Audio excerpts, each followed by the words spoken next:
Hello dear student, जैसे कि हमारे unit 11 alcohols, phenols and ethers के इंटेक्स क्वेश्चन चल रहे हैं और आज हमारा इंटेक्स क्वेश्चन नंबर है 11.7। तो आइए फिर शुरू करते हैं आज की अपनी ये वीडियो। देखिए क्वेश्चन कुछ इस तरह से दे रखा है आपको, predict the major product of acid catalysed dehydration of, first है 1 मिथाइल साइक्लोहेक्सेनोल एंड सेकंड है ब्यूटेन 1 ऑल। तो क्वेश्चन आपसे क्या कह रहा है? क्वेश्चन कह रहा है आपसे कि 1 मिथाइल साइक्लोहेक्सेनोल और ब्यूटेन 1 ऑल का हमें एसिड कैटेलाइज्ड डिहाइड्रेशन करना है और बताना है कि इसमें मेजर प्रोडक्ट कौन होगा या मेजर प्रोडक्ट कौन बनेगा। आइए शुरू करते हैं। चलिए तो देखिए सेकंड पार्ट हमारा है, क्या है? तो एसिड कैटेलाइज्ड डिहाइड्रेशन ऑफ, यहां कर देंगे क्या? Butane 1 all. क्लियर? क्या लिख देते हैं यहां पर?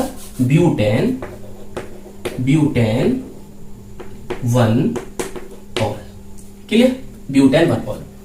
अब हमें करना क्या है? यहां भी डिहाइड्रेशन करना है, यहां से भी वाटर के मॉलिक्यूल निकलेंगे और हमें एल्कीन ऑब्टेन होगी, एल्कीन्स ऑब्टेन होगी और बताना होगा कि उसमें मेजर प्रोडक्ट कौन सा है। तो आइए देखते हैं। देखिए CH3 CH2 CH2 और ये CH2 और यहां पर आ जाएगा आपका OH, फंक्शनल ग्रुप, क्रियात्मक समूह। ये आपका ब्यूटेन 1 ऑल है। चलिए देखिए यहां पे लिखेंगे हम H पॉजिटिव, एसिड कैटेलाइज कर रहे हैं। अब देखिए जैसे भी हमने पीछे करा है, अभी इससे फर्स्ट पार्ट में ऐसे ही करना है। ये लोन पेयर है, इसको दे दीजिए। इससे क्या होगा जरा ध्यान समझो। CH3 single bond, CH2 CH2 CH2। अब देखिए एक H इससे आके जुड़ेगा तो यहां पर H2 हो जाएगा, मगर ऑक्सीजन पर क्या आ जाएगा भाई? पॉजिटिव चार्ज, और इसका एक लोन पेयर ये है। अब ऑक्सीजन कौन है? मोर इलेक्ट्रोनेगेटिव एलिमेंट है, तो इसलिए वो क्या करेगा? यहां से ही बॉन्ड जो है इधर की ओर शिफ्ट हो जाएंगे, ये खींच लेगा इलेक्ट्रॉन को। अब देखिए मैं यहां दिखा देता हूं आपको, यहां समझिए। अब यहां से वाटर के मॉलिक्यूल तो निकल गए भाई, डिहाइड्रेशन तो ये हो गया, मगर आपको उसने दे क्या दिया? जैसे वहां पर कार्बोकेटायन बना था ना, यहां भी बनेगा ऐसे ही, मगर यहां थोड़ा सा डिफरेंट है। वो देखिए CH2 और ये CH2 और यहां पर आ गया पॉजिटिव चार्ज। क्लियर? ये बन गया आपका कार्बोकेटायन। क्लियर? इस वाले कार्बन से कितने कार्बन जुड़ रहे हैं? इससे एक कार्बन जुड़ रहा है, तो ये है आपका 1 डिग्री कार्बोकेटायन। अगर हम कार्बोकेटायन का ऑर्डर देखें, क्लियर, उसकी स्टेबिलिटी का ऑर्डर देखें, उसके स्थायित्व का ऑर्डर देखें, तो सबसे ज्यादा जो कार्बोकेटायन स्टेबल होता है वो 3 डिग्री होता है, फिर 2 डिग्री होता है, उससे कम, और सबसे कम होता है 1 डिग्री। क्लियर? ये ऑर्डर होता है, ये याद रखो। तो ये जो कार्बोकेटायन बना है वो क्या है? अनस्टेबल कार्बोकेटायन है।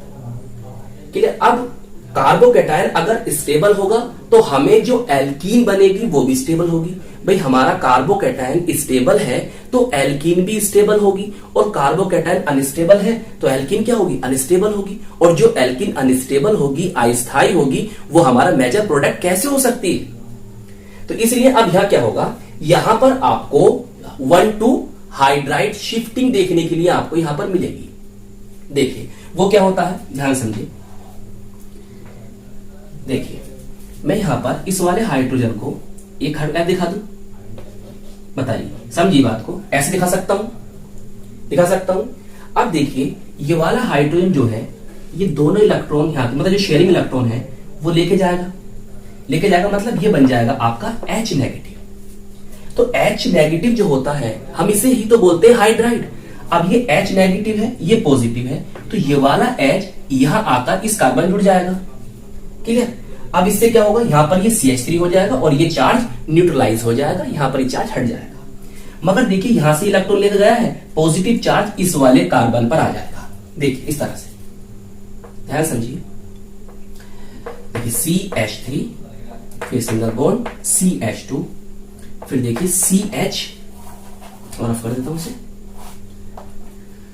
CH हटा गए, फिर देखिए यहां पर CH, ये पहुंच गया यहां पर CH3 और पॉजिटिव चार्ज आ गया। अब देखिए इस वाले कार्बन से एक कार्बन ये जुड़ा हुआ है और इसी कार्बन से कार्बन ये जुड़ा हुआ है, तो ये जो हमारा कार्बोकैटायन बना है वो कौन सा है, 2 डिग्री। मैंने बताया तो 2 डिग्री जो कार्बोकैटायन होगा वो 1 डिग्री से स्टेबल होगा। तो ये वाला जो कार्बोकैटायन है इस वाले कार्बोकैटायन से क्या है, अनस्टेबल है। ये स्टेबल है और ये क्या है, अनस्टेबल है। बताइए इससे जो प्रोडक्ट बनेगा वो आपका स्टेबल होगा और जो इससे प्रोडक्ट बनेगा वो अनस्टेबल होगा। मतलब इससे जो प्रोडक्ट बनेगा वो मेजर प्रोडक्ट होगा, ऐसे कह लीजिए। उससे जो प्रोडक्ट बनेगा वो मेजर प्रोडक्ट नहीं होगा। बताइए इतनी बात समझ में आ रही है। चलिए देखिए अब यहां से, अब देखिए क्या होगा। भैया हाइड्रोजन है, मैं इस हाइड्रोजन को ऐसे दिखा दूं, क्लियर। अब ये जो बॉन्ड है वो यहां पर आ जाएंगे, क्लियर, और यहां से ये H पॉजिटिव के रूप में निकल जाएगा, क्लियर। अब यहां पर क्या बनेगा देखिए जरा ध्यान से, CH3 सिंगल बॉन्ड CH, यहां पर आ जाएगा डबल बॉन्ड, क्लियर, समझ रहे हैं ना बात को। और ये आ गया CH3। इसका नेम क्या होगा लिख देते हैं यहां पर, ये होगा आपका ब्यूट 1,2, तो ब्यूट 2ईन, क्लियर। क्या बना, ब्यूट 2ईन बना। चलिए एक प्रोडक्ट तो आपका ये बना। अच्छा मैं यहां पे लिख भी देता हूं, क्लियर, यहां पे लिख भी देता हूं ये बात जो हमने करी थी। क्या करी थी, यहां पर हुआ आपका 1,2 हाइड्राइड शिफ्ट। क्या हुआ है, 1,2 हाइड्राइड शिफ्ट। और बेटा ये भी आप बात याद रखना, केवल कार्बोकैटायन में ही होता है ये हाइड्राइड शिफ्ट। और ये भी याद रखो, ये जो 1,2 लिख रहा हूं ना, ये IUPAC नंबरिंग से कोई इसका लेना देना नहीं है।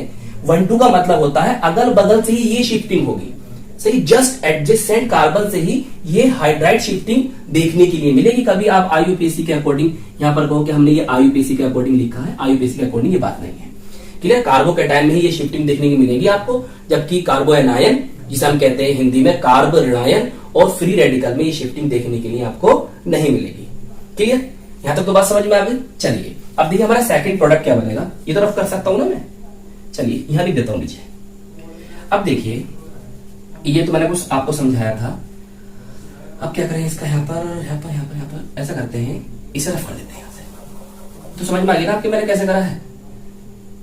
अब देखिए ये हाइड्रोजन मैंने आपको ऊपर दिखा दिया, यहां पर लिख देते हैं H2O और ये हाइड्रोजन मैंने यहां दिखा दिया, क्लियर। अब देखिए ऐसा हो सकता है कि भाई ये वाले जो बॉन्ड है वो इधर की ओर शिफ्ट हो गए, क्लियर। अब इससे प्रोडक्ट आपको क्या बनेगा, देखिए जरा, जब शिफ्ट हो जाएंगे तो यहां से जो होगा H पॉजिटिव निकल गया, क्लियर, ये H पॉजिटिव आपका निकल गया यहां से। अब देखिए प्रोडक्ट क्या बना, CH3 सिंगल बॉन्ड CH2 और फिर कौन आएगा CH और यहां पर डबल बॉन्ड CH2, क्लियर। क्या आ जाएगा, डबल बॉन्ड CH2। ये बन गया आपका ब्यूट 1ईन। क्या बन गया, ब्यूट 1ईन या ब्यूटीन भी कह सकते हो खाली। बताइए तो आपके दो प्रोडक्ट बने हैं, ब्यूट 2ईन बना है और ब्यूट 1ईन बना है। अब हमें बताना है कि भाई इसमें अब मेजर प्रोडक्ट कौन सा है। तो जैसे हमने अभी फर्स्ट क्वेश्चन में किया था सेम ऐसे करिए आप। देखिए डबल बॉन्ड है, यहां पर इस तरह से आप सर्किल कर दीजिए। देखिए ये कार्बन है तो ये कौन होगा, अल्फा होगा। ये वाला इस वाले कार्बन डबल बॉन्ड वाला कार्बन है, ये कौन होगा, अल्फा। यहां पर 3 अल्फा हाइड्रोजन, यहां भी 3 अल्फा हाइड्रोजन, तो आपके पास यहां पर होगा 6 अल्फा हाइड्रोजन। बताइए समझ में आई, कितना होगा, 6 अल्फा हाइड्रोजन।